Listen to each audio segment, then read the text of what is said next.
কোনো রকম যোগ্যতা না থাকার সত্ত্বেও শুধুমাত্র বাবার টাকার জোরে আমাদের সমাজে কিছু আদারে বাতারে অযোগ্য স্বল্পল আছে যারা সরকারি চাকরি কিনে লচ্ছে।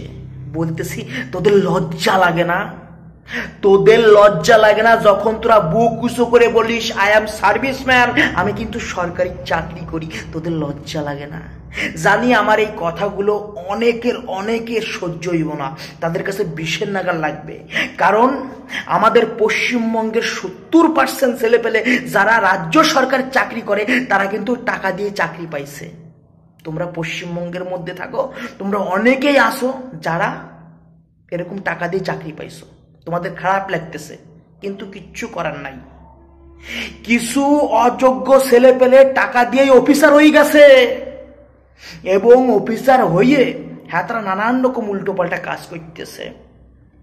এই যে সেই স্বল্পলগুলো যাদেরকে যদি বলা হয় যে তোরা একটা ইংলিশে প্যারাগ্রাফ লিখতো, চেষ্টা করতে করতে কলমের ডগা ভেঙে ফেলাই দেবে, চেষ্টা করতে করতে কলাতে মাল বেরোয় যাবে, তারপরেও হ্যাতারা কিন্তু ইংলিশে প্যারাগ্রাফ লিখতে পারবে না, কিন্তু হ্যাতারাই হয়ে গেছে অফিসার। এই টপিকটা লয়ে কেন আমি কথা বলতেছি, নিশ্চয়টা কারণ আছে। আমার একটা দুঃসম্পর্কের ঠাকুরমা আছে, নাম হচ্ছে স্বর্ণলতা। বয়স ভালোই হয়ে গেছে, 3 কুলে কিন্তু তার কেউ নাই। থাকার মধ্যে এক ছেলে আছে, সে কর্মসূত্রে কেরালায় থাকে, অর্থাৎ বাড়ি থাকে না। আমার ওই ঠাকুরমা খুঁড়ায় খুঁড়ায় জামাই হোক বয়স হয়ে গেছে, একটু পাতা কুড়োনি একটু জ্বালানি কুড়োয়ে কোনো মতে দুধে চাল ফুটোইয়ে জরাজীর্ণ হবে তার জীবন চালাচ্ছে, মোটামুটি খাইয়ে দেয় বাঁচিয়ে আছে। তার কিছু হইলে পরে কেউ ধ্যান নাই।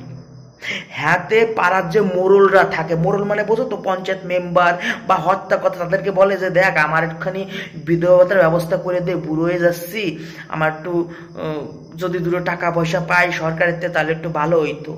মোড়লরা বলে তাহলে তুমি এক কাজ করো, তুমি এই কাগজটা ওই কাগজটা, তোমার ওই কাজ ওইটা, আধার কার্ড রেশন কার্ড অ্যাডা ব্যাডা এটা করে তুমি এই জায়গা জমা দিয়ে এসো, ওই জায়গার থেকে কিছুদিন পরে একখান কাগজ এই জায়গা আসবে, সেই কাগজখানা তুমি নিয়ে আবার ওই জায়গা জমা দিবা, তারপরে তোমার নির্দিষ্ট দিনের থেকে তোমারে বিধবা ভাতা দেওয়া হইবে। এইবার আমার ওই ঠাকুরমা মোটামুটি খুঁড়ায় মোড়ায় জাম্মাই হোক উনি সব কাগজপত্র জোগাড় করিয়ে চলে গেছে সেই মেইন অফিসে।